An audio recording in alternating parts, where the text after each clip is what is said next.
4 দফা দাবিতে আমরণ অনশন কর্মসূচিতে তথ্য আপা প্রকল্পের দ্বিতীয় পর্যায়ের ভুক্তভোগীরা। তথ্য আপা প্রকল্পের দ্বিতীয় পর্যায়ের প্রকল্পের বর্ধিত মেয়াদ আগামী 30 জুন 2025 শেষ হয়ে যাবে, যার ফলে এই প্রকল্পে কর্মরত 2000-এর অধিক জনবল কর্মহীন হয়ে যাবে। এমন সংখ্যায় 26 মে সরকারের দৃষ্টি আকর্ষণ করে প্রেস ব্রিফিংয়ে 24 ঘন্টার সময় বেঁধে দিয়েছিলেন ভুক্তভোগীরা। 24 ঘন্টা পার হয়ে যাওয়ার পরেও কোনো আশ্বাস না পেয়ে পূর্ব ঘোষিত পরিকল্পনা অনুযায়ী আমরণ অনশন কর্মসূচিতে অংশ নিয়েছেন তারা।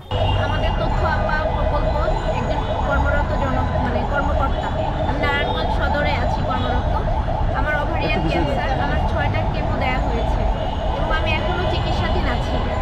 এখন এই প্রকল্পের জনবল, আমাদের যে দক্ষ জনবল আছে, তাদের এই সাফল্যকে কেন্দ্র করে আমাদের ঊর্ধ্বতন কর্মকর্তারা আমাদের এই জুন মাসে যে 2025 জুন 30 জুন আমাদের প্রকল্পের শেষ করে তৃতীয় ফেজ মানে তৃতীয় পর্যায়ে আনার কর্মসূচি গ্রহণ করেছে তারা। পুরোপুরি আউটসোর্সিং, আমাদের বর্তমান জনবলকে বাদ দিয়ে তারা যে পরবর্তী আউটসোর্সিং ভাবে আনবে, সেখানে আমরা তো যোগ্যতার পরিচয় দিয়ে আসা জনবল, আমরা কেন ওই আউটসোর্সিংয়েই বা যাবো? আমরা তো আউটসোর্সিংয়ে যাবো না, আমরা সেই জনবল প্রাধান্য পাবো না, আমাদেরকে তো বাদ দিয়েই দেওয়া হচ্ছে। তো আমার এই যে চিকিৎসা খরচ, আমার যে এই ক্যান্সারের চিকিৎসাটাও কিন্তু এই আমার চাকুরির উপর নির্ভরশীল। আপনারা অবগত আছেন যে গত 26 তারিখে আমরা আপনাদের মাধ্যমেই গণমাধ্যম কর্মীদের মাধ্যমে সরকারের কাছে আমরা প্রশ্ন রেখেছিলাম যে আমরা 7 বছর ধরে যে কর্মরত আছি তথ্য আপা প্রকল্পের কর্মকর্তা কর্মচারীরা যারা নারী ক্ষমতা নিয়ে কাজ করছি, আমরা এখন নিজেরাই বেকার হব কিনা, এই প্রশ্ন আপনাদের মাধ্যমে আমরা সরকারের কাছে রেখেছিলাম। নারী ক্ষমতায়নের জন্য যে সরকার সারা বিশ্বের কাছে প্রশংসিত, তারা আমাদেরকে বেকার করবে কিনা, এই প্রশ্নগুলো আপনাদের মাধ্যমে রেখেছিলাম সরকারের কাছে এবং সরকারকে সময়সীমা বেঁধে দিয়েছিলাম যে আগামী 24 ঘন্টার মধ্যে আমাদের বিষয় নিয়ে কোনো ধরনের কোনো সিদ্ধান্ত যদি উপনীত না হয়, সেক্ষেত্রে আমরা 28 তারিখে অনশন কর্মসূচিতে আসবো। যেহেতু আমাদের সাথে 24 ঘন্টার মধ্যে কোনো যোগাযোগ করা হয়নি, তাই আমরা আজ সকাল থেকে অনশন কর্মসূচিতে উপনীত হয়েছি।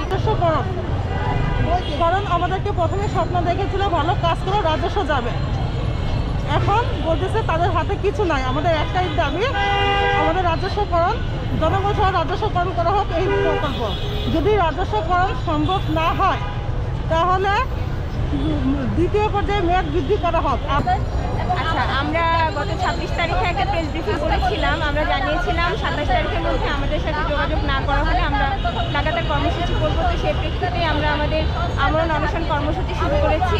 আমরা বিভিন্ন জায়গায় পত্র দিয়েছিলাম, চিঠি দিয়েছিলাম বিভিন্ন সংশ্লিষ্ট মন্ত্রণালয়ে। আসলে মন্ত্রণালয় বা সরকার আমাদের দিকে কেউই ভ্রুক্ষেপ করছে না। আমরা যে 5 আগস্টের পরে যখন আমাদের যে প্রকল্পের মেয়াদ ছিল না, আমরা তখন যে 5 আগস্টের পরে যখন যে প্রকল্পের মেয়াদ ছিল না, তখন যে আমরা 18ই আগস্ট আমরা যে যমুনার প্রধান উপদেষ্টা বাসভবনের সামনে আমরা যে আন্দোলন করি, আমাদের যে কর্মকর্তা ও সহকারীরা মিলে। সেই আন্দোলনের প্রেক্ষিতে যে আমাদের সাথে বসে, আমাদের যে তখনকার যে সচিব মহোদয়, আমাদের পিডি মহোদয় আমাদের সাথে বসে এবং যে আমাদেরকে একটা আশ্বাস দেয় যে যে আমাদের জন্য কিছু করবে। সেই প্রেক্ষিতে আমাদের প্রকল্প যে 1 বছর একটা মেয়াদ বাড়ায়, 1 মেকে পাস হয় এবং পাস হওয়ার পরে আমাদের পরিকল্পনা উপদেষ্টা উনি যে আমরা প্রেস ব্রিফিংয়ে দেখেছি, উনি বলেছে আমাদেরকে নিয়ে যে এই তথ্য আপা প্রকল্প সরকারের অনেক মিসবিহেভের কারণ হয়েছে, কিন্তু আমরা 1টা বছর ওনাদের মেয়াদটা বাড়িয়েছি, আমরা ওদেরকে যে দেখব এবং বিভিন্ন প্রশিক্ষণের মাধ্যমে আমরা ওদেরকে আরও প্রশিক্ষণ করে আসব এবং আমরা ওদেরকে বিভিন্ন কার্যক্রম দেব।